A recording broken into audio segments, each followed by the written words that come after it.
Hello friends, आज का इस टॉपिक का नाम है ब्लड ट्रांसफ्यूज़न। ब्लड ट्रांसफ्यूज़न क्या है? जब हॉस्पिटल में ब्लड की ज़रूरत होता है, जो डोनेट करता है उसको और जो रिसीव करता है उस प्रोसेस को हम क्या बोलेंगे? Blood transfusion. तो फॉर एडल्ट क्या है, 20% बॉडी में अगर ब्लड लॉस होता है तो ब्लड ट्रांसफ्यूजन की ज़रूरत होता है। और चिल्ड्रन के बारे में 10% बॉडी में अगर ब्लड लॉस होता है तो ब्लड ट्रांसफ्यूजन की ज़रूरत होता है। ब्लड ट्रांसफ्यूजन कई तरह के होते हैं। तो whole blood transfusion used when blood loss rapid and substantial. तो देखे होल ब्लड भी दिए जाते हैं, प्लाज्मा भी दिए जाते हैं, आरबीसी दिए जाते हैं, packed red cell plasma and WBC remove transfuse to restore oxygen carrying capacity. अगर रेड सेल के अंदर प्लाज्मा और डब्ल्यूबीसी निकाल देंगे तो क्या बचेगा? Red cell. आरबीसी दे सकते हैं, प्लाज्मा दे सकते हैं, होल ब्लड भी दे सकते हैं।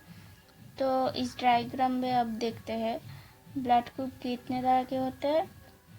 ए होता है A blood group, B blood group, A B blood group और O blood group. A blood group के अंदर रेड सेल क्या होता है? एंटीजन ए रहता है, प्लाज्मा रहता है, एंटी बी एंटीबॉडीज रहता है।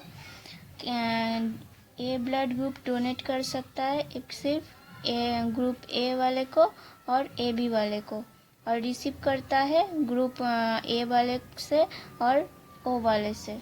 और बी ब्लड ग्रुप के क्या आता है? एंटीजन बी रहता है, प्लाज्मा रहते हैं, एंटी ए एंटीबॉडीज रहती है, और ग्रुप बी डोनेट कर सकता है क्या? बी और A B blood group donate कर सकता है और रिसीव कर सकता है कौन से वाले को? बी और ओ वाले से।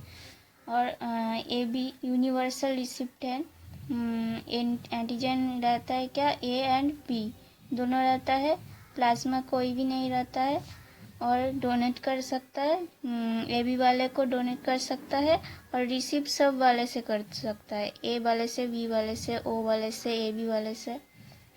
ओ वाले क्या आता है? रेड सेल नील रहती है, एंटीजन रहती है and A and anti B रहती है।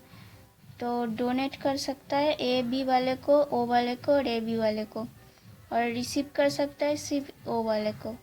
तो अब आते हैं ट्रांसफ्यूजन रिएक्शन के बारे में। ट्रांसफ्यूजन रिएक्शन क्या होता है?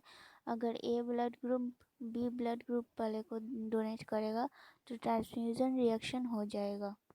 उसी तरह अगर बी ब्लड ग्रुप वाला ए ब्लड ग्रुप को देगा तो भी ट्रांसफ्यूजन रिएक्शन हो जाएगा।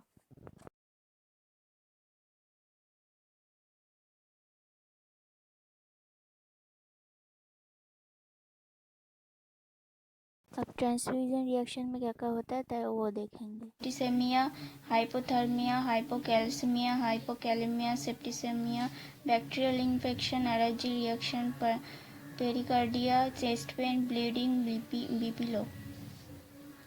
तो ये सब है इंट्रावास्कुलर।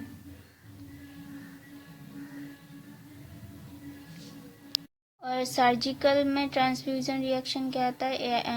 एड्स होता है, हेपेटाइटिस होता है, बीपी हार्ट रेट बढ़ जाता है।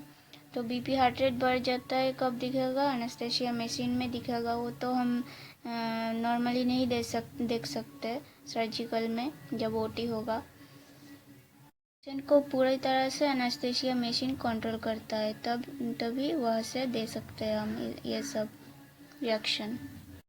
ब्लड रिएक्शन होगा तो तब क्या करना होगा? Stop transfusion, recheck the details of blood slip, send the remain blood back to blood bank, maintain the urine output by mannitol and fluid administration. is the urine haemodialysis. Transfusion reaction दो तरह की होता है, acute and delayed. Acute haemolytic reaction जो होता है उसमें क्या होता है? This are usually due to ABO incompatibility, मतलब कि mismatch reaction. The most common causes of this transfusion reaction is clerical error. Patient present with pain and burning pain, fever with chills, nausea and vomiting, flushing, chest and flank pain, dyspnea.